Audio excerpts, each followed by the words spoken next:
Сырым ауданында үйлері суға кеткен тұрғындардың алды қоныс тойын тойлап жатыр. Аудан әкімдігі 14 үйдің құрылысын аяқтап, тұрғындарға үйлердің кілтін табыстап үлгерді. Үйдің кілтін алып, бала-шағасымен қуанып жатқан жандардың бірі осы Шүйіншқалиевтар отбасы. Біздер үйіміз 27 күні Өлент өзенін тасып, содан суға кетті. Енді үй дейтін судың жолында тұр.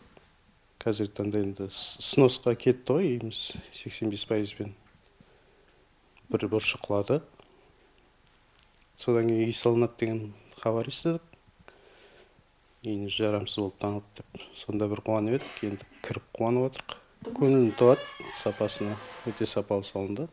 Көктемгі су тасқынында үйі суға кеткендердің қатарында осы Серік ағайдың да отбасы бар. Өз еңбектерімен салған үйлерін су алып кетіп, Серік ағай отбасымен эвакуациялық пунктте тұрды. Кейін бала-шағасымен 4 айдай пәтер жалдап тұрған. Енді міне қиындықтың бәрі артта қалып, жанға жайлы қонысқа келіп жатыр.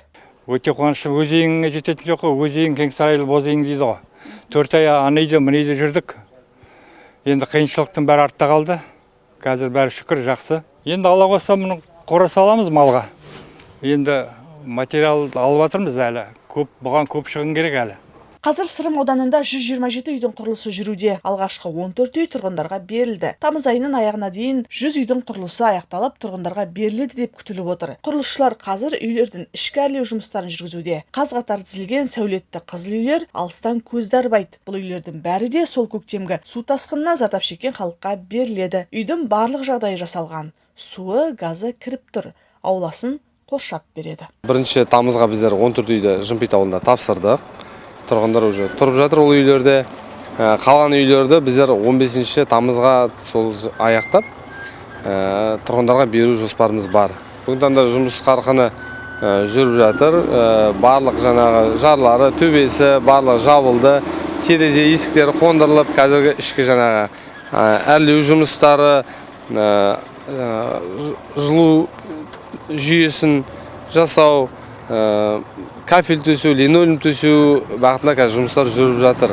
Сырым ауданында алғашында 114 үй салынады деп шешілген еді. Алайда комиссия шешімінен келіспеген тұрғындар үйлеріне қайтадан тексеру комиссиясын алдыртып, кейін қосымша 13 үй салу туралы шешім шығарылды. Соңғы қосылған 13 үйдің құрылысы қазан айында аяқталады деді аудан әкімінің орынбасары Қайрат Төлепов. Ал ауданда су қайтадан баспас үшін ауылды айналдырып бөгет соғу мәселесі шешіліп жатыр.